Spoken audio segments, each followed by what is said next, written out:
Big budget, bigger franchises. The modern day blockbuster often dominates the silver screen. With the widespread general appeal of the MCU and other big properties, it can be tricky to find the hidden gems buried in between the heavy hitters. Some of these releases didn't receive much attention from audiences. In no particular order, here are some underrated productions that deserved higher recognition. Number 1. The Master. Starting off, we have what many consider Paul Thomas Anderson's magnum opus. The Master came out in 2012 and follows the fictional cult of Lancaster Dodd, known as the Cause. In the aftermath of World War II, many US citizens find themselves swayed and indoctrinated by a nefarious ringleader. We see this deceit play out through the eyes of Freddie Quell, played by Joaquin Phoenix, as he finds himself caught up in Dodd's manipulative ways. It's a story of control, denial, and the struggle to fit in, how one individual can hold so much influence over others through fear and aggressive questioning. What makes the film work so well is its performances.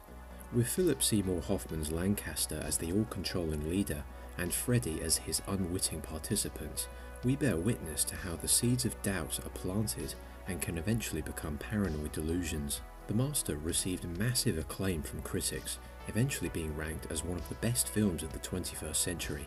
Yet even with its A-list cast, most audiences rejected it, and it fell short of making back its budget. A decade on from the film's release, it remains a powerhouse production, one that I recommend you check out immediately. Number 2. Eye in the Sky.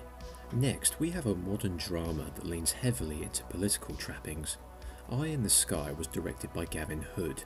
In the 21st century, British intelligence is on the hunt for operatives of the terrorist group Al-Shabaab. They track down several key insurgents to a meeting point in Nairobi, Kenya, and a slow burn surveillance mission begins. The task of Helen Mirren's Colonel Catherine Powell is to identify the enemy and launch a missile to assassinate all of them in one fell swoop. Right from the get-go, the film raises a lot of ethical questions, from state-sponsored bombings to the distance of drone operators from the front lines. The film is notable for featuring the final live-action performance of the late Alan Rickman, who is once again brilliant. He plays a calculating and highly experienced general who demands action above all else. His character constantly butts heads with Helen Mirren's as they analyse the ethics and effectiveness of a targeted strike. Eye in the Sky was able to break even in 2015, but it doesn't come up very often in discussion. With drone warfare still in wide use today, it's a contemporary production that demands your attention.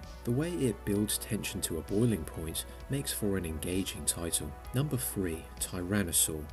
UK actor Paddy Considine is best known for his appearances in the Cornetto trilogy, but he's also proven himself an able director. His feature-length debut was 2011's Tyrannosaur, a brutal and often horrifying drama. Joseph, played by Peter Mullen, is an unemployed widower filled with rage. In his angry and aimless life, he stumbles across Hannah, played by Olivia Colman, who has her own deep-seated problems. As the two bond and share their experiences with each other, Tyrannosaur asks two questions. Can Joseph find any kind of redemption?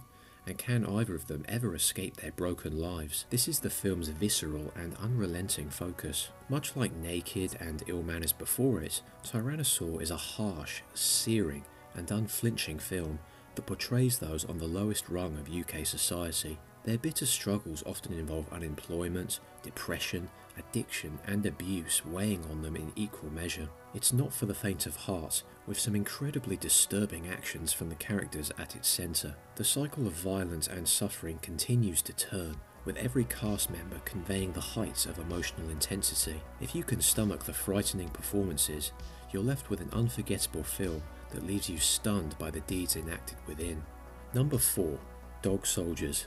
Now we're getting into the horror genre. Often relying on lower budgets and self-contained settings, you can employ a serious fear factor with the right setup and techniques. Dog Soldiers is one example, being made for £2.3 million. In a seemingly routine training operation in the Scottish Highlands, a squad of British soldiers runs into a pack of vicious werewolves who chase them back to an isolated house. A fight for survival begins as the men try to fend off the onslaught and make it through the night. Mixing action, horror and comedy, it's a wildly entertaining ride.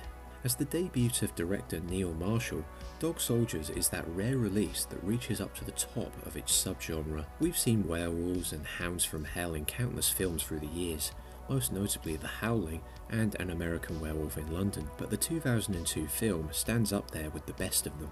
A lot of that comes down to the solid practical effects and the no-nonsense attitudes of the characters.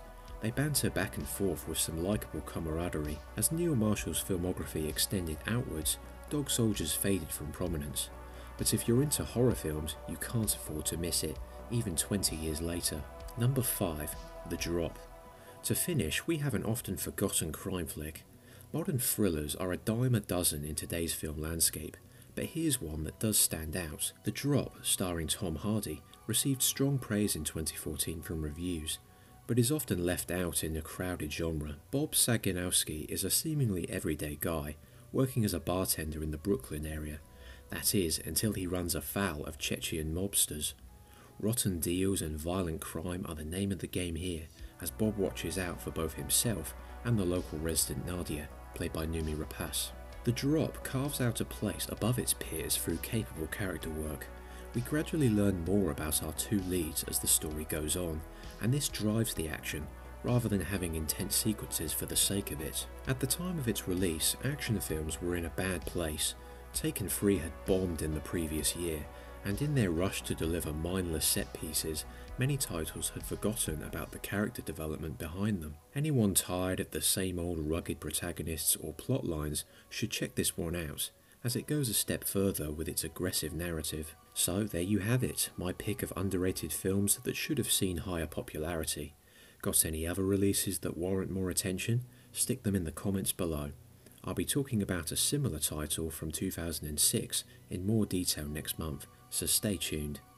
If you liked this video, you can follow my blog and channel at the links in the description.